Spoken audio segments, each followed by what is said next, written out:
To the AETCM, the emergency medicine channel.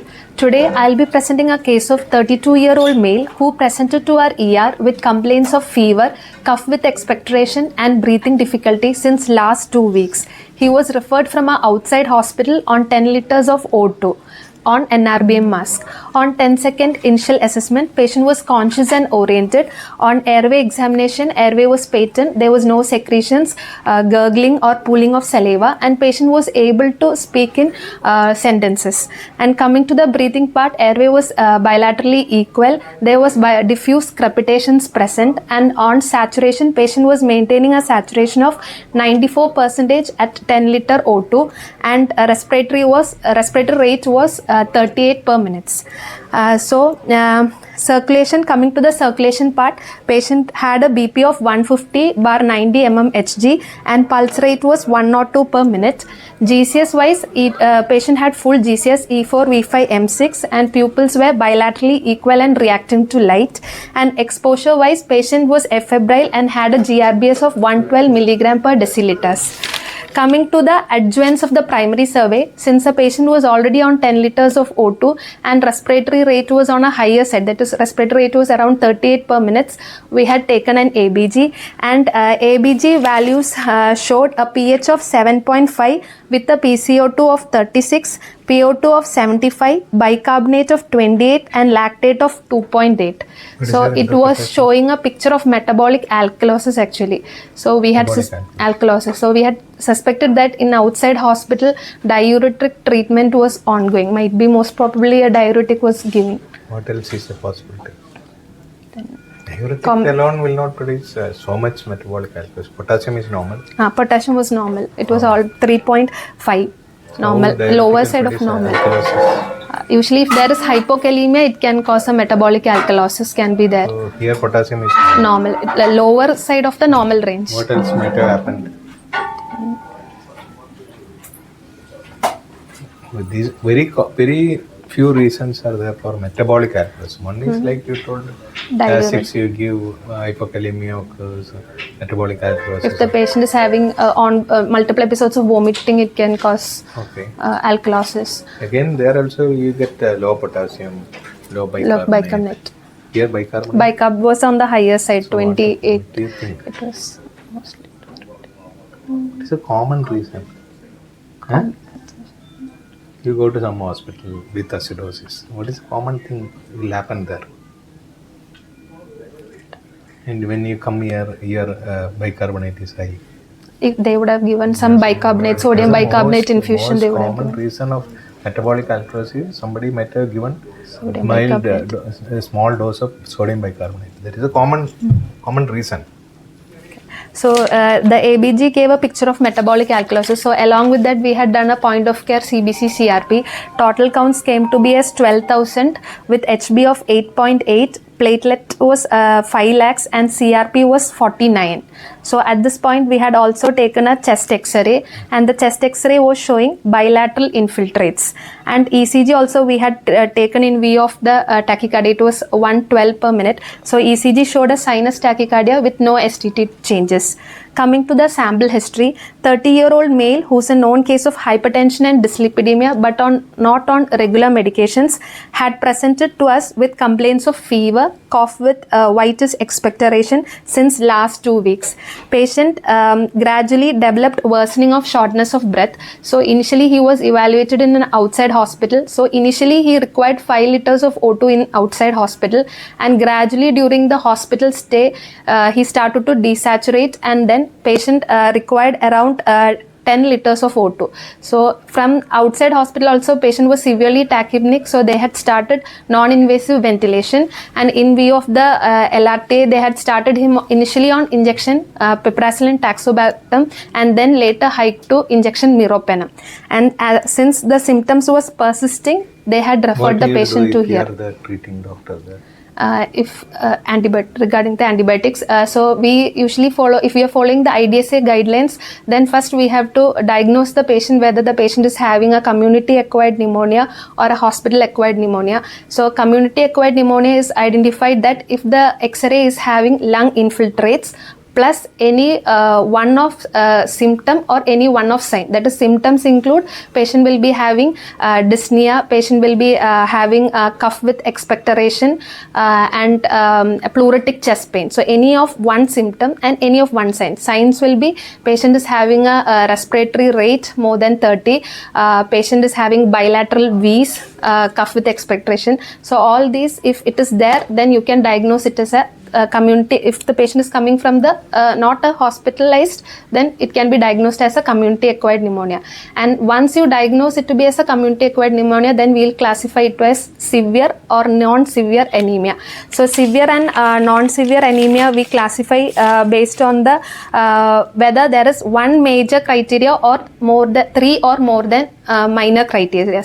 One major criteria is if the patient is having shock and requires vasopressor, or if the patient is having respiratory arrest or requires mechanical ventilation. So if any one of this is there, or 3 or more minor criteria, that is respiratory rate more than 30, PaO2 FiO2 ratio less than 250, patient is having thrombocytopenia, leukopenia, patient is having multilobar patches, confusion, uremia, hypothermia or hypotension that is requiring aggressive fluid resuscitation. So in this, if 3 or more is there and if any one of the major is there, then it is severe anemia, severe pneumonia. So based on this, we will continue our treatment. So if it is a non-severe pneumonia, the standard regimen is that we will give a beta-lactamase antibiotic plus a atypical coverage. So we can go ahead with the amoxicillin, clavulanic acid you can give. For atypical coverage, you can go ahead with azithromycin or doxycycline. This is the multiple drug therapy. Otherwise, you can also go with the single drug therapy. That is, with the fluoroquinolones, you can treat the patient. Which fluoroquinolone? Levofloxacin is the preferred one. Any other drug? Moxifloxacin also can be given, preferred is levofloxacin. Then if the patient is having a recent admission in last 90 days, the same standard regimen can be continued. Then if you are suspecting an MRSA infection, or if the nasal swab turns to be positive for MRSA, then we have to give the coverage for MRSA. Here we will go ahead with vancomycin or linezolid. Then if any previous infection of Pseudomonas, and if you are suspecting Pseudomonas, then along with this you have to give a coverage. So most preferably you can go ahead with your Piperacillin tazobactam or carbapenems, that is meropenem or imipenem plus atypical coverage. So this is in non-severe pneumonia. And if it is in severe pneumonia, the standard regimen can be followed, that is the beta-lactam plus atypical coverage can be followed. There also, if there is a recent admission in 90 days, then the difference is that we have to give an MRSA coverage. That is the only difference between normal and severe pneumonia. So, hey, tell me the reasons for community acquired pneumonia. What are the organisms which produce community acquired pneumonia? Most commonly, the community acquired pneumonia is caused by streptococcus. It can be caused. Then the triggering factors are if the patient is immunocompromised, if the patient is having diabetes, if the patient is on long-term steroid intakes, then patient can get. Then then the common organisms are streptococcus can be there, viral pathologies like influenza, viral. We are seeing every day. We are seeing most common organism is viral. And that especially H1N1. H1 influenza can be there, COVID can be there, rhinovirus, the adenovirus. The problem for IDSA guideline is they mainly focus on bacterial infections. But in our country we are getting mainly viral infections as the first line causative organism, and then second bacterial, like you told, gram-positive copy. So everything will become wrong if you start according to IDSA antibiotics. But it is only an empirical antibiotic treatment. Once you diagnose it is viral, and then you can better stop the drug. Okay. So in this patient, so there comes your procalcitonin. So if you are working in a center where procalcitonin is available, that will be adding to your diagnostic panel. According to the IDSA guidelines, they suggest that if the patient is having non-severe pneumonia, there is no indication of sending a procalcitonin. Otherwise, if it is in a severe pneumonia, or if your hospital has the facility for sending pneumonia procalcitonin, then you can go ahead with the procal. So in this patient also, IDSA is telling because that is USA guidelines. Society. They don't have viral infection like in India. Okay. So, and most of them are vaccinated. Here it is not like that. So here most of the cases coming to hospital is virus. Okay. and unnecessarily treating them with piperacillin, azobactam, meropenem may not be very good. Okay. So if you have a chance to do procalcitonin, that will rule out most of the bacterial infection. Okay. There may be false negative diagnostic tests, but most of the time we can rule out. And in this patient, there was no history of any central chest pain, palpitation, orthopnea, PND. There was no history of any pleuritic chest pain. There was no history of any arthralgia, diarrhea, and vomiting episodes. No history of any. Asking all these things. To rule out atypical pneumonia, patient might present with arthralgia, diarrhea, and also patient may have hemolytic jaundice. So to rule out that. No history of any evening rise of temperature or weight loss. Since it is of duration more than 2 weeks, we had asked that also. So initially, when we received the patient in ER, he was on 10 liter NrO2 with NRBM mask.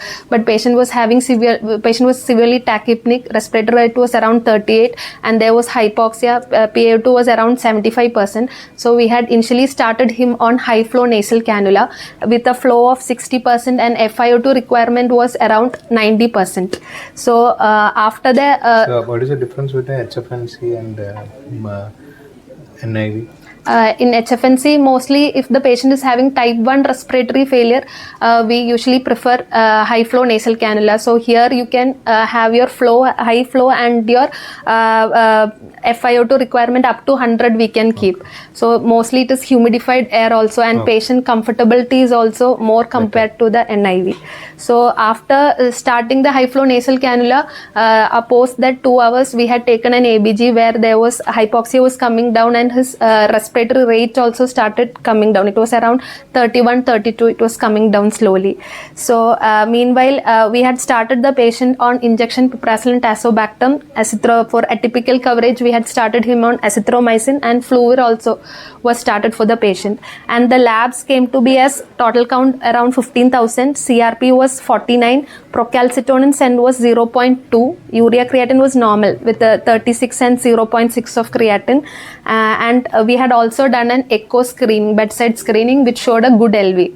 And then we planned for a CT chest for this patient, and the CT report came to be as patchy areas of consolidation along bronchovascular bundle bilaterally, predominantly involving the bilateral lower lobes with mild effusion bilaterally present. So we continued this treatment for the patient, and during the hospital stay, around the second day, patient again started to have desaturation in our ICU, and then the FiO2 requirements increased for the patient. So then we had to go ahead with our mechanical ventilation for the patient, and then we had ventilated the patient. What are the failure signs of CPAP or BiPAP or usually if you are keeping a bilevel positive airway pressure, then post 1 hour ABG when we are taking, it should show a pH change of 0.03 improvement. It has to show.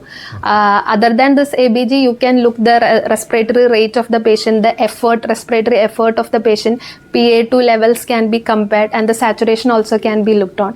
And then if the patient sensorium is going down, if we are suspecting any risk of aspiration, full of secretions coming out and aspiration, then also we can go ahead with the mechanical ventilation. So here we had went ahead with the mechanical ventilation. We had also sent the culture samples of blood, sputum, and post intubation we had taken BAL for the patient. So the BAL cultures were sent, and initially in the BAL they showed a pseudo hyphae presence.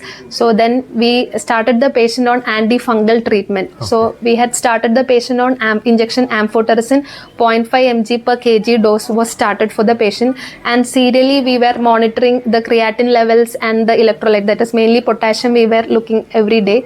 And post that, now the culture reports has come positive for. What is the basic difference between amphotericin and lipofuscin? One is the expense, it is too much difference. Then the renal failure also is different. It has got lesser incidence of creatinine elevation. So here now the cultures have come, that is the BAL fungal culture has come positive for trichosporin ashay.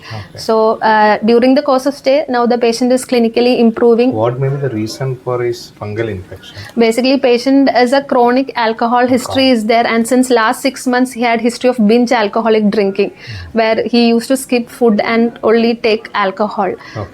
So here then we had continued the amphotericin. Along with that, we had on the current days we had repeated a procalcitonin. So it came to be as mildly positive. So we continued the antibiotics also for the patient, and now How long patient you is will stable. continue antibiotic, antifungal? That is according to the each organisms, it may vary. Up to 21 days you can give. So now coming to the fungal pneumonia as such, the fungal pneumonia, the main things are which all organisms. Fungal pneumonia can be primary and secondary. In primary, endemic, and in secondary it will be opportunistic fungi. Endemic Any species other are. blood test you can be done for this patient Yes. initially? You can send your beta D glycan test and galactominase test also can be there. Galactominase we do for aspergillus. We can do. So the endemic organisms will be the histoplasma, blastomycosis, and coccidiomycosis, and the opportunistic ones are the aspergillus, candida, mucormycosis, cryptococcus, all those things. So main patients who are susceptible are patients who are having neutropenia, who has undergone an organ transplant, who has undergone a hematopoietic stem cell transplant, those who are on long-term corticosteroids, immunosuppressive agents, who are having HIV or AIDS, and who are having a long period of ICU hospital stay. So these are the patients more susceptible, and the most common organism is the aspergillus. So according to the organisms also the susceptibility changes. That is, aspergillus is mainly in the transplant patients and the neutropenic patients. Candida will be seen in most of the ICU patients and who are inserted with a central line, and mucormycosis will be seen in patients with high glycemic levels and DK patients. Pneumocystitis jirovecii is mostly seen in HIV patients. Pneumocystitis is not a fungus.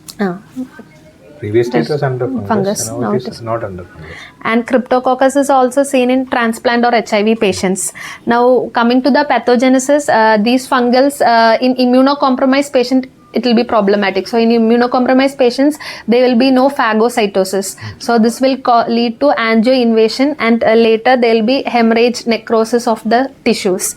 And clinical features, patient will be having normally fever, cough with expectoration, pleuritic chest pain, and if it is aspergillus, more chance for hemoptysis. Weight loss and like evening rise of temperature can also be there. The difference between the bacterial and fungal, it may be mostly subacute or chronic. Duration will be little more prolonged. And coming to the investigation part, if you are taking an X-ray, mostly bilateral infiltrates will be there, and it will be nodular opacities. So in the CT, if you are taking aspergillus, it will show a halo sign, that is a ground glass opacity around the nodule will be seen. And if it is mucormycosis, it is the reverse halo sign. And other tests what we can send is from the sputum or bowel, we can send the cultures. KOH you can send. KOH smear, there will be hyphae or the presence of yeast.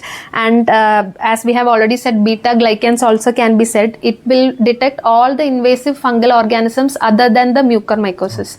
So that can be sent. Then galactomanus, from the bowel or sputum, galactomanus can be sent, and it will show the presence of aspergillus.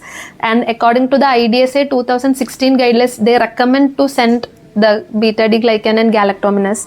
And then coming to the treatment, if you are suspecting a fungal infection, it is advisable to start on an antifungal as early as possible. And if any immunosuppressive drugs are going, try to reduce the dose of the immunosuppression. And if any neutropenia is there, try to correct it. Tight, strict glycemic control should be there. And if it is mucormycosis, some necrotic patches are there, early debridement will help in controlling the infection. And coming to the treatment part, each fungus has a definitive antifungal agent which is best. And in aspergillus, the most ideal choice of drug is voriconazole. We will be giving 6 mg per kg 12th hourly, and later we will convert it into 4 mg per kg. In mucormycosis, it is liposomal amphotericin. In candida, it is caspofungin is the ideal choice. In cryptococcus, you will go with dual drug therapy, that is amphotericin and flucytosine should be given in the patient, and later change into fluconazole. Histoplasmosis, itraconazole is the preferred drug of choice. So this is the drug of choice. So in our patient, we had given amphotericin 0.5 mg per kg, and cultures came to be as sensitive to amphotericin. So now he is improving, and we have extubated the patient. Initially we had kept him on high flow, and now we have tapered him to nasal prongs. The reason for Immunocompromisation is Is only alcohol is there. There is no other No. reason. Only thing is we have to suspect this. When the patient is having chronic alcoholism, fungal infection is one thing where the patient will not be so much symptomatic. Patient will have breathlessness, but toxicity will be very minimal. But if it is same pneumonia in a bacterial infection, patient will be highly toxic. That was not there in this patient. Yeah. That is the reason we have to suspect this one. And viral also will come like this. Bilateral. Bilateral pneumonia. Any bacteria present with bilateral pneumonia? What are the bacteria which will present with bilateral pneumonias? Klebsiella Bacteria. Mycoplasma. Mycoplasma called that chronically the lesions will be bilateral. Acutely, Staphylococcus is one pneumonia present acutely with bilateral, and it contains multiple cavities. So cavity formation, necrotic. It's a type of necrotizing pneumonia. So cavity formation is very, very high. Which pneumonia will produce pneumothorax in acute phase itself?